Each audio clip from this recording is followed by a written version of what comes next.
بن کے لیے سر میرا ڈھال بنے اس کی حفاظت کے لیے، جس کے دل میں کسی گستاخ نے جو قرآن کی تلاوت کی، اس قرآن سورہ طٰہٰ کی جو آیات پڑھی، وہ عمر کے دل پر اثر کی، اور پھر اسی طرح عمر کا دل جو حضور کے بغض سے بھرا ہوا تھا، محبت اور مودت سے سرشار ہوا، تو دیکھو سمجھ آ گیا کہ جناب یہ قرآن انقلابی کتاب ہے، اس میں تبدیلی آ جاتی ہے، اس میں تبدیلی نہیں آ سکتی۔ لا مبدل لکلمات اللہ، اللہ کی بات کو کوئی بدل سکتا ہے؟ کبھی کسی نے بدلنے کی کوشش کرنے والوں نے کوشش کی لیکن بدلا۔ چنانچہ حضور صلی اللہ تعالیٰ علیہ وسلم پر نازل ہونے والی یہ عظیم الشان کتاب انقلابی کتاب ہے۔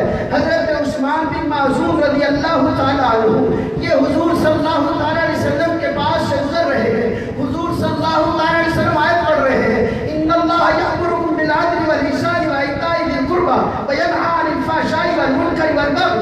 جب یہ آیات پڑھی اسی وقت حضرت عثمان کے قدم وہاں پہ جم گئے اور وہیں پہ رک کر کہنے لگے، با خدا کی قسم اتنی فصاحت، اتنی بلاغت، اتنی وسعت، اتنی شیرینی، اتنی مٹھاس، اتنی لذت، اتنا لطف، اتنی لطیف، اتنی عظیم، اتنی کریم، اتنی رحیم، اتنی مبرہ، اتنی بہترین کتاب میں نے آج تک ایسا کلام نہیں سنا۔ حضور کی خدمت میں آتے ہیں، ہاتھ آگے بڑھاتے ہیں، یا رسول اللہ آپ کی انقلابی کتاب نے میرے اندر انقلاب پیدا کر دیا۔ اس جملے نے ہمیں عدل بھی بتا دیا، تبلیغ بھی بتا دی، شجاعت بھی بتا دی، رشتہ داری بھی بتا دی۔ یہ ساری باتیں جب ایک ہی آیت بتا رہی ہے تو پورے قرآن کا کیا عالم ہوگا؟ مسلمان کیجیے۔ اسی وقت حضرت عثمان بن معذور رضی اللہ تعالیٰ مسلمان ہو گئے۔ ایک اور صحابی حضرت جبیر بن مطعم رضی اللہ تعالیٰ عنہ مدینہ سے مکہ سے چلے جنگ بدر کے بعد کہ جاتا ہوں میں اپنے بھائی قیدی کو چھڑواتا ہوں۔ حضور صلی اللہ تعالیٰ علیہ وسلم کی خدمت میں پہنچے، اور جب خدمت میں پہنچے فریضہ نماز ادا ہو رہا تھا، حضور قرآن مبین کی تلاوت فرما رہے تھے، سورہ طور کی تلاوت کر رہے تھے۔ اسی دوران سورہ طور کی تلاوت کے دوران حضرت جبیر بن مطعم رضی اللہ تعالیٰ عنہ وہیں کھڑے ہو جاتے ہیں، قرآن سننے لگتے ہیں۔ روایات میں آتا ہے سورہ طور کی تلاوت سنتے سنتے حضرت جبیر بن مطعم رضی اللہ تعالیٰ عنہ کپکپانے لگے، لرزہ بر اندام ہونے لگے۔ اس وقت ان کے جسم پر کپکپی طاری ہو گئی، خوف اور خشیت طاری ہو گیا۔ جب حضور نے فرمایا ان عذاب ربک لواقع، کہ جب عذاب اللہ کا واقع ہونے والا ہے، جب یہ کہا ما لہ من دافع، اسے کوئی ٹال نہیں سکتا۔ جب یہ الفاظ کہے تو حضرت جبیر بن مطعم فرماتے خدا کی قسم اس وقت میرا قریب تھا کہ دل پھٹ جاتا اور موت واقع ہو جاتا۔ یہ قرآن نے اثر دکھایا یا نہیں دکھایا؟ بولو، آپ پر بھی اثر ہو رہا ہے۔ وہ مولانا شبیر احمد عثمانی رحمۃ اللہ علیہ نے اپنے والد صاحب کے اشعار تفسیر میں ذکر کیے کہ سنتے سنتے نغمہ ہائے محفل بدعات کو، کان بہرے ہو گئے دل بدمزہ ہونے کو ہے، آؤ سنائیں تمہیں وہ نغمہ مشروع بھی گوہ جس سے خاشیم متصدیہ ہونے کو ہے اگر تاثیر اس کی تیرے دل پر کچھ نہ ہو، دور جس سے خاشیم متصدیہ ہونے کو ہے وہ پہاڑ تو اثر لیتا ہے، آج کا مسلمان اثر نہیں لیتا۔ اتنا سخت دل ہو گیا کہ قرآن کی باتیں سن کر کے اس کے دہن سے ایک شخص سبحان اللہ کبھی نہیں نکلتا۔ ایسا صرف ایسا بلند آواز سے مجھے کہنا ہی پڑا، آپ کے دل سے یہ بات ندا نکلنی چاہیے کہ صحابہ نے انقلاب دیکھا، اپنی نگاہوں سے دیکھا کہ یہ قرآن آیا ہے تو انقلاب آیا ہے، یہ قرآن آیا ہے تو تبدیلی آئی ہے۔ یہ دیکھیے یہ حضرت عثمان بن معذور رضی اللہ تعالیٰ عنہ نے جب یہ آیات سن کر کے، عدل کی باتیں سن کر کے اسلام قبول کیا تو پتہ یہ چلا کہ یہ قرآن مبین جو ہے یہ ہر شعبہ زندگی میں تبدیلی کے لیے آیا ہے۔ یہ چاہتا یہ ہے کہ وہ جہالت کی اور کھٹاپٹ تاریکیوں سے مقابلہ کرو اور پھر اندھیروں سے نکل کر کے روشنی کی طرف آؤ، اور روشنی میں آ کر کے تم کیا کرو؟ لفظ آیا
یہ قرآن پاک تبدیلی والی کتاب ہے، تبدیلی والی۔ اس قرآن سے ہم روگردانی کر کے، حضرت علامہ اقبال رحمۃ اللہ علیہ نے ایک جملہ کہا، اس نے کہا گھر تمہیں خواہی گھر تمہیں خانی مسلمان زیستن، اگر تو مسلمان ہونا چاہتا ہے تو پھر یہ کر اپنی زندگی میں جز بقرآن زیستن، تو اپنی زندگی میں قرآن کو جگہ دے دے تو پھر تو ایک مسلمان کہلانے کے لائق ہے۔ اگر تیری زندگی میں قرآن نہیں تو مسلمان نہیں، زندگی میں قرآن نہیں۔ ہم وہ زمانے میں معزز تھے مسلح ہو کر، ہم خار ہوئے جاتے کے قرآن ہو کر۔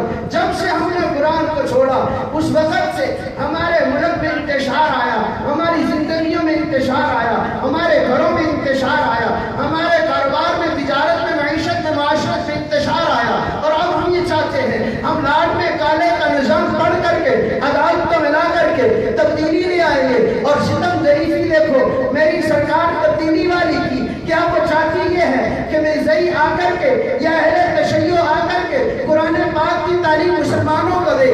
میں لعنت بھیجتا ہوں ایسی تبدیلی پر جو ہمیں کفار کا محتاج کر دے قرآن سیکھنے کے لیے، اور پھر یہ کہنا کہ جناب میں ریاست مدینہ چاہتا ہوں، اور طریقہ یہ ہو کہ جناب شراب کی منشیات کی پرمیشن ملنی شروع ہو جائے، اس کے باقاعدہ لفظ جاری ہو جائے، فحاشی اور عریانی کا سارا منظر سامنے کر کے، چاہے یہ کہ میں تبدیلی چاہتا ہوں، کیا آپ اس تبدیلی سے متفق ہیں یا لعنت بھیجتے ہیں؟ بلند آواز سے بھیجو۔ ایسی تبدیلی ہمیں نہیں چاہیے جس کے پسے پردہ تیرے پردہ یہودیوں کے ساتھ آپ کے مراسم بڑھے۔ اور ایک ایسی لعنتی خاتون آسمہ حدید سینیٹر اور پنجاب اور پی ٹی آئی کی رکن ہے، اس نے یہ جملہ کہہ دیا محمد الرسول اللہ صلی اللہ علیہ وسلم بنی اسرائیل میں پیدا ہوئے ہیں۔ تم جب درود ابراہیمی پڑھتے ہو تو تم اس پر ابراہیم علیہ السلام کی آل میں سے یہودیوں پر بھی سلامتی بھیج رہے ہو، لہذا یہودیوں کو تسلیم کر دو۔ جب ایسے ہمارے مقتدی اور پیشوا ہوں گے تو کیا ہماری زندگی میں تبدیلی آ سکتی ہے؟ کیا ہمارے معاشرے میں تبدیلی آ سکتی ہے؟ میں یہ سوال واضح کر دوں، یاد رکھنا حضور صلی اللہ علیہ وسلم بنی اسرائیل میں نہیں بنو اسماعیل میں پیدا ہوئے ہیں۔ حضرت ابراہیم علیہ السلام کے دو بیٹے، ایک کا نام اسحاق، دوسرے کا نام اسماعیل تھا۔ اسحاق کے پھر آگے دو بیٹے، ایک کا نام یعقوب، دوسرے کا نام عیس تھا۔ پھر یعقوب کے آگے 12 بیٹے، سب سے بڑے بیٹے کا نام یہودا تھا، سب سے چھوٹے بیٹے کا نام بنیامین تھا۔ لہذا یہ یہودا سے یہودی، یعقوب علیہ السلام کا نام جبرائیل نے خود رکھا اسرائیل، لہذا حضرت یعقوب علیہ السلام کے اولاد کو اسرائیل کہا گیا۔ لہذا حضور صلی اللہ علیہ وسلم یعقوب کی اولاد سے نہیں بلکہ کس کی اولاد سے آئے؟ بنی اسماعیل۔ بلند آواز سے کس کی؟ کیا ایسے لوگوں سے آپ چاہتے ہیں کہ ہمارے مقتدی ہوں جو ہمارے نبی پاک صلی اللہ علیہ وسلم کا نسب جگانے کی جسارت کر رہے ہیں؟ کیا ایسے لوگوں کو آپ اپنا پیشوا تسلیم کرنا چاہتے ہو جو یہ چاہیں کہ ہم یہودیوں کو تسلیم کر دیں؟ اول روز سے قرآن نے کہا ہے لا تتخذوا اليہود والنصارى کہ نہیں اولیاء بعضهم اولیاء بعض، یہودی اور عیسائی تمہارے یار میری دوست نہیں ہو سکتے، نہ کبھی تھے نہ ہیں نہ ہو سکتے ہیں، نہ ہو سکتے۔ خود حضور نے اعلان کیا اخرج اليہود والنصارى من جزیرۃ العرب، یہودیوں اور عیسائیوں کو جزیرہ عرب سے نکال دو۔ اور اب دیکھیں ستم ظریفی یہ ہے، اہل سعود بھی انہیں دست فدست لے رہے ہیں، انہیں ہاتھوں ہاتھ لے رہے ہیں۔ ادھر میں دیکھتا ہوں یہاں پہ بھی اس کی جسارت کی جائے کہ وہ تو فلسطین میں ہمارے مسلمانوں کے ساتھ کھلواڑ کرے، وہ ہمارے بہنوں اور بیٹیوں کے آنچل کو لہو میں دبو کے رکھ دے، اور ہم یہ چاہیں کہ ان کا تسلیم کر لے۔ جب میامر کے اندر برمیوں کا خون لپ لپ کر کے ان کے وجود کو تماشا بنا دے، زندہ آگ میں جلا دے، ہم ان لوگوں کی طرفداری کر لے، پھر ہمارا ایمان کہاں رہے گا؟